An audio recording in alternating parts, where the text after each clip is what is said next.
O sorriso que não era meu. O restaurante estava cheio daquele brilho falso de ocasiões especiais, velas tremulando em mesas decoradas com flores que custaram mais do que o meu salário de uma semana. Meu marido, Carlos, seguiu o garçom até o lugar reservado, a mão no meu cotovelo como sempre, mas os dedos frios, distantes. Eu já tinha notado a tensão nos ombros dele desde que entramos, aquele jeito de quem está prestes a ser pego em algo. Mas sorri como sempre. Afinal, eram 10 anos de casamento. Ou pelo menos era isso que o cartão no buquê dizia. Foi quando a vi, sentada 2 mesas à frente, de costas para nós, mas com aquele perfil que eu conhecia melhor do que o meu próprio. O cabelo castanho escuro, liso até a cintura, o modo como inclinava a cabeça para o lado quando ria. A mesma risada que eu ouvira ao telefone abafada, às 3 da manhã, quando Carlos dizia que estava no banheiro com dor de cabeça. A mulher virou levemente o pescoço, só o suficiente para que eu visse o brinco de pérola que ele me deu no nosso 3º aniversário. Que coincidência, não é? Falei baixinho enquanto me sentava. Acho que a Laura também gosta deste lugar. Carlos congelou. A faca que ele segurava para cortar o pão pairou no ar, como se o tempo tivesse parado só para ele. Os olhos dele dispararam para a mesa à frente, depois de volta para mim, dilatados como um animal encurralado. Como você? Ah, Carlos. Suspirei, pegando a taça de vinho. Você realmente achou que eu não ia notar? Os jantares que duravam até tarde, o cheiro de perfume barato na sua camisa, as mensagens que você apaga mas esquece de bloquear a notificação no relógio. Apontei discretamente para o pulso dele, onde a tela do Sartwates piscava com uma nova mensagem. Laura, não consigo esperar para te ver depois. Feliz aniversário, meu amor. Ele empalideceu. As mãos tremiam tanto que o garçom, ao servir a sopa, hesitou, como se temesse que o prato fosse voar a qualquer momento. Eu ia te contar. A voz dele saiu rouca, quebrada. Juro. Claro que ia. Dei um gole no vinho, mantendo o sorriso.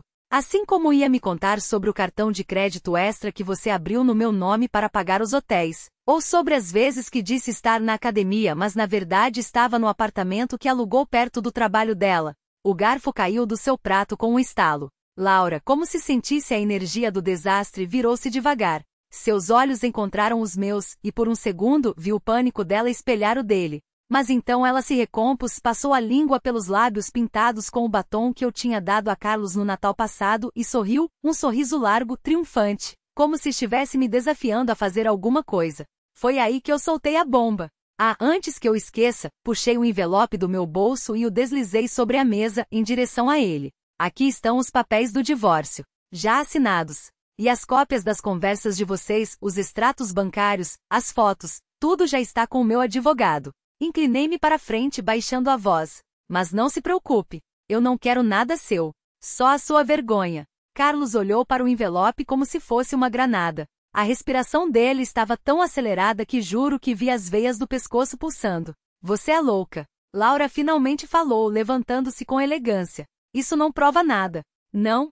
Peguei o celular e girei a tela para ela. Era uma captura da câmera de segurança do prédio dela, com data e hora. Carlos saindo do apartamento dela às 6 da manhã, ainda com a camisa amassada da noite anterior. Acho que o juiz vai discordar. Ela empalideceu. Carlos parecia prestes a desmaiar. 10 anos, Carlos. Levantei-me, ajustando o chale nos ombros. E você estragou tudo por uma mulher que usa o meu batom e repete as minhas joias. Joguei as chaves do carro na mesa. Pega um táxi. Ou peça carona para sua amante. Afinal, vocês dois adoram compartilhar coisas que não são de vocês.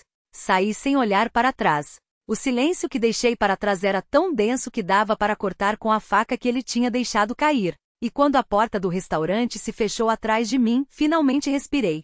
Pela primeira vez em meses, o ar não cheirava a mentira. A chuva começou a cair antes que eu chegasse ao carro, grossa e insistente, como se o céu também quisesse lavar algo que não podia mais ser ignorado. As gotas escorriam pelo vidro, distorcendo as luzes da cidade em riscos amarelados, enquanto eu dirigia sem destino, as mãos firmes no volante, mas os pensamentos dispersos como folhas ao vento. Não chorei. Não era do meu feitio.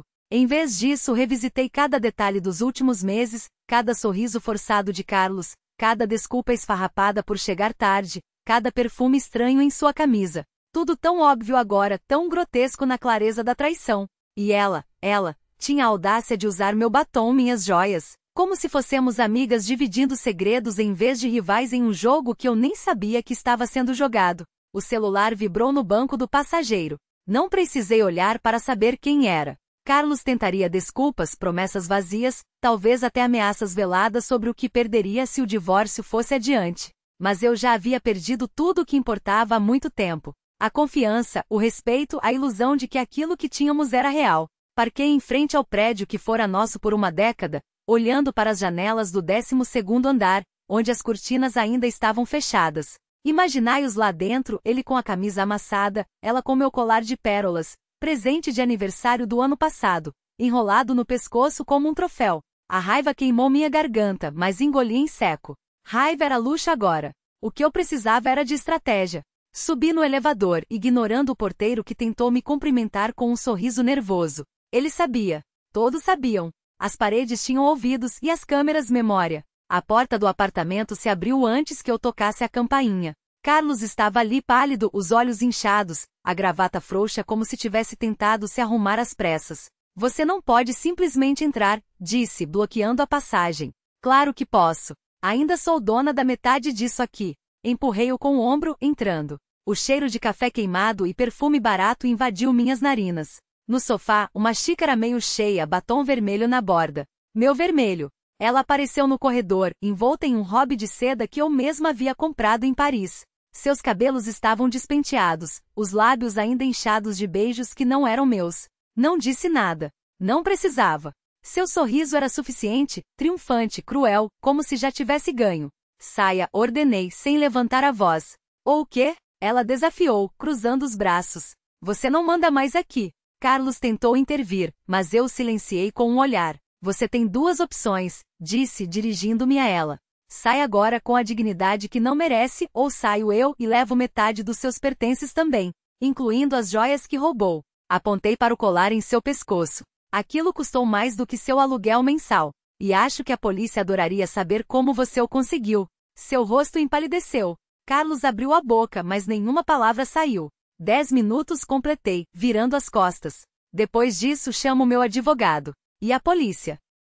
Não esperei para ver o desfecho. Peguei uma mala do closet, minha mala, e comecei a encher com o que era realmente meu. Os livros de capa dura que ele nunca leu, as fotografias emolduradas de viagens que fizemos quando ainda éramos felizes, ou pelo menos quando eu ainda acreditava que éramos. O anel de noivado ficou na penteadeira. Não por vingança, mas porque já não significava nada. Quando saí, 20 minutos depois, o apartamento estava vazio dela, mas cheio de sua presença, como um fantasma que se recusa a partir. Carlos permanecia imóvel junto à janela, olhando para a rua como se esperasse que algo ou alguém o salvasse. Não vou brigar por você, disse, parando na porta. Nem pelo que sobrou de nós. Mas vou brigar pelo que é meu. E você vai perder. Ele não se virou. Talvez não pudesse. Ou talvez finalmente tivesse entendido que algumas batalhas já estão perdidas antes mesmo de começarem. O elevador desceu em silêncio. Na rua, a chuva havia parado, deixando o asfalto brilhante e o ar limpo. Respirei fundo. Não era o fim. Era apenas o começo de algo que, pela primeira vez em anos, pertencia somente a mim.